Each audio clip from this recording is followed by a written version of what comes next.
সবুজ গাছপালা দিয়ে ঘেরা ছোট্ট একটা গ্রাম ছিল। মাঠ আর পুকুর ঘিরে ছিল।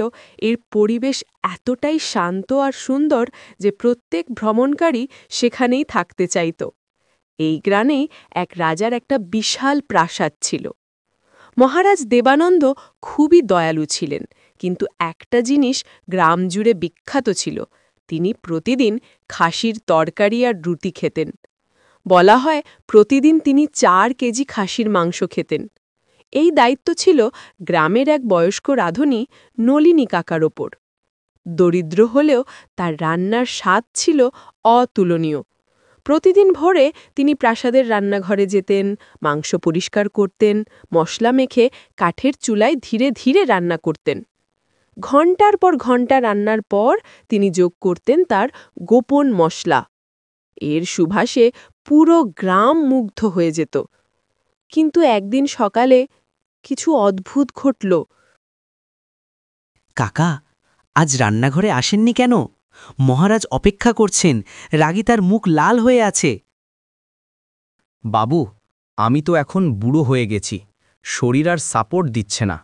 আজ সকাল থেকে জ্বর, সম্ভবত আমি আর প্রতিদিন রান্না করতে পারবো না। কি, এখন মহারাজের মাংস কি রান্না করবে? এটা তো বড় সমস্যা। আমিও চিন্তিত ছেলে, কিন্তু সত্যি আর আগের মতো নেই আমি। ভৃত্যরা সব ঘটনা মহারাজ দেবানন্দকে জানাল। মহারাজ, কাকা আর রান্না করতে পারবেন না। গ্রামে খুঁজেছি, কিন্তু তার মতো রান্না কেউ পারে না। তাহলে আমার মাংসকে রান্না করবে? গ্রামে কি আর কেউ নেই? শোনো, নলিনী কাকাকে ডেকে আনো, আমি নিজে কথা বলবো। কিছুক্ষণ পর কাকাকে আনা হল।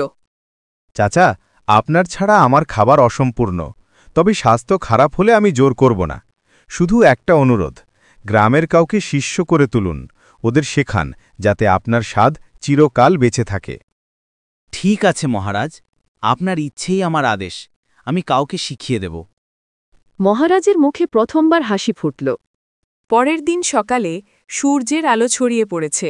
নলিনী কাকা চত্বরের পাশে বসেছেন। দুজন যুবক এগিয়ে এলো। কাকা, আমরা শুনেছি আপনি মাটন কারির রহস্য শেখাবেন। আমাকে শেখান। হ্যাঁ, আমাকে শেখান, আমি মহারাজের জন্য রান্না করব। বাছা, এটা সহজ নয়, ধৈর্যের দরকার, সঠিক মশলার সময় জ্ঞান চাই।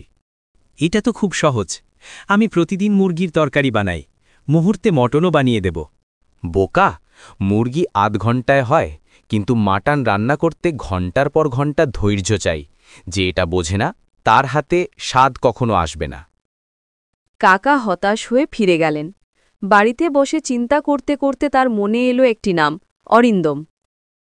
অরিন্দম, রাজা বলেছেন আমাকে কাউকে শিখাতে হবে। আমি মনে করি তুই পারবি। মামা, এটা বিশাল দায়িত্ব, তবে আপনি যদি শেখান, আমি মন দিয়ে শিখব। এটাই চাই, আজ থেকেই শুরু করি। প্রথম পাঠ ছিল মাংস ধোয়া। কাকা শিখালেন মশলার ব্যবহার, তেলের পরিমাণ আর ধৈর্য। মামা, এটা সত্যি ধৈর্যের কাজ, ঘন্টার পর ঘন্টা লাগছে। আমি বলেছিলাম তো, ধীরে ধীরে স্বাদ বের হবে। শেষে তিনি দিলেন তার গোপন মশলা। এইটাই জাদু, তবে কিভাবে বানাতে হয় সেটা সঠিক সময়ে বলবো। আপাতত মনে রেখো, সব শেষে দিতে হবে। অরিন্দম তরকারি চেখে অভিভূত হল। পরের দিন কাকা অরিন্দমকে নিয়ে এলেন। রান্নাঘর সরগরম। বাছা, মহারাজ প্রতিদিন 4 কেজি মাটন খান, স্বাদের সঙ্গে কখনো আপোষ করবে না। মামা, আপনার আশীর্বাদ থাকলে মহারাজ আঙ্গুল চেটে খাবেন। অরিন্দম সবকিছু নিখুঁতভাবে করল, শেষে দিল গোপন মশলা। সুগন্ধে রান্নাঘর ভরে গেল। খাবার রাজাকে পরিবেশন করা হল। বাহ, একই স্বাদ, একই জাদু। রাজা খুশিতে থালা খালি করলেন। রাজা ডাকলেন কাকা ও অরিন্দম দিয়ে। মামা, আজ আপনি আপনার উত্তরসূরি বেছে নিয়েছেন। অরিন্দম ঠিক আপনার মতোই মাটন কারি বানাচ্ছে।